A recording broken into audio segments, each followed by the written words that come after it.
우리 모두에겐 인생의 길을 묻고 싶은 순간이 있습니다. 그 길에서 우리가 만나는 사람 중 단 한 사람이 있다면 바로 스승이라 불립니다. 그런데 여러분, 불교에서 말하는 스승이란 과연 어떤 존재일까요? 정답을 주는 사람일까요?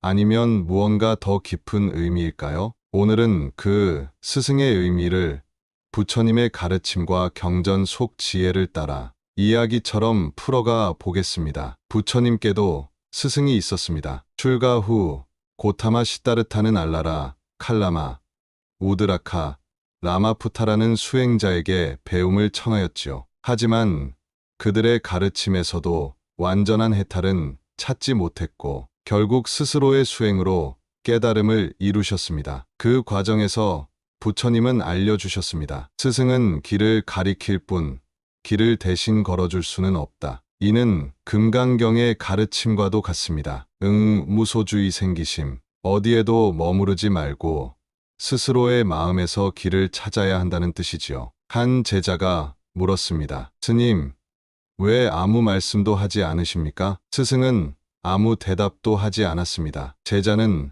혼란스러워하다 결국 산을 내려갔고 수년 뒤 다시 돌아와 말했습니다. 그 침묵 속에서 저는 제 마음의 소리를 들었습니다. 스승은 미소 지으며 말했습니다. 침묵은 가장 깊은 가르침이다. 내 말이 아니라 내 내면이 깨달아야 하느니라. 그 제자는 산을 내려간 후 새 속에서 여러 갈등과 유혹을 겪었습니다. 분노도 하고 좌절도 했지요. 하지만 매번 생각났던 것은 산사에서의 그 조용한 침묵이었습니다. 어느 날 그는 자신이 저지른 실수를 반성하며 마음속으로 묻습니다. 스승이라면 지금 나에게 뭐라고 하셨을까? 그 순간 그는 깨달았습니다. 스승은 늘 그 자리에 있었던 것이 아니라 내 안의 길을 찾도록 등불이 되어준 존재였음을. 그는 다시 산사를 찾아 조용히 합장했습니다. 스승은 말없이 고개를 끄덕였고 그 둘 사이엔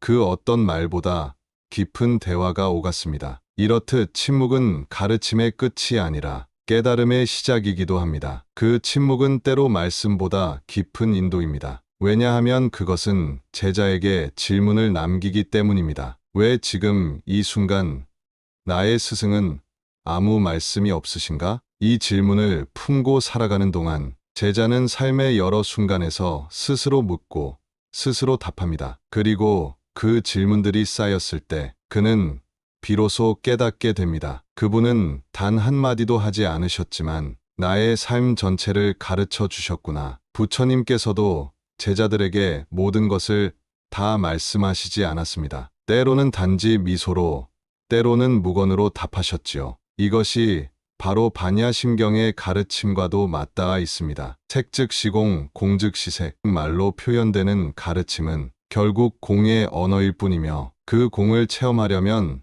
스스로의 마음에서 출발해야 합니다. 침묵 속에 담긴 자비, 무언 속에 담긴 지혜는 결국 제자의 마음이 준비되었을 때 비로소 꽃피는 법입니다. 그러니 스승의 침묵은 무관심이 아닙니다. 그것은 가장 절절한 기다림이자 가장 깊은 믿음입니다. 그대는 혼자일 때도 그 길을 걸을 수 있는가? 이 질문에 예라고 대답할 수 있다면 그대는 이미 스승이 원하는 제자의 모습에 가까워졌다는 뜻입니다. 스승은 정답을 주는 존재가 아닙니다. 오히려 계속 질문하게 만드는 존재입니다. 삶의 수많은 선택 앞에서 스승의 말이 아닌 자신의 마음을 살피게 하는 존재. 그러므로 여러분, 진정한 스승을 만났다면 그분의 말씀만을 기억하지 마십시오. 그분의 침묵을 기억하십시오. 그분의 눈빛과 그분이 조용히 차를 따르던 손길, 당신이 울고 있을 때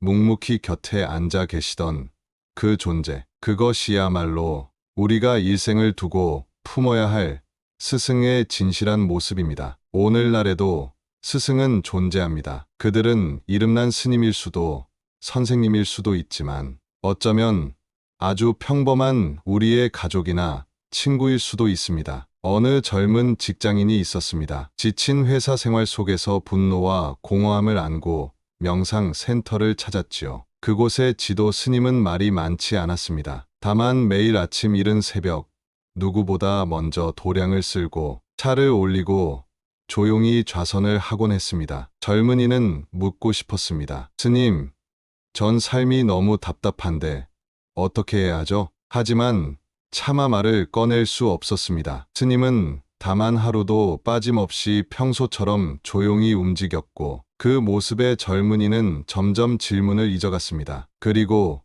어느 날 알게 되었습니다. 답을 들은 것이 아니라 답을 살아가는 모습을 본 것이라는 사실을. 그날 이후 그는 더 이상 의지할 누군가가 아닌 스스로를 돌보는 법을 배우기 시작했습니다. 삶으로 가르치는 스승. 그가 현대 불교의 진정한 수행자입니다. 말은 사라져도 그 삶의 향기는 오래도록 제자에게 남습니다. 우리는 종종 스승을 위대한 존재로 생각하지만 사실 우리 모두의 첫 번째 스승은 부모입니다. 부처님도 말씀하셨습니다. 부모는 이 세상에서 가장 먼저 공양해야 할 대상이다. 어느 노스님은 말하셨지요. 부모가 살아계실 때 그분의 걸음 속도를 기억하라. 한 제자가 어릴 적 부모를 무시하고 세상을 떠돌다 뒤늦게 후회하며 말했습니다. 이제 와서 보니 나의 첫 번째 스승은 아버지셨습니다. 스님은 조용히 말했습니다. 부처님도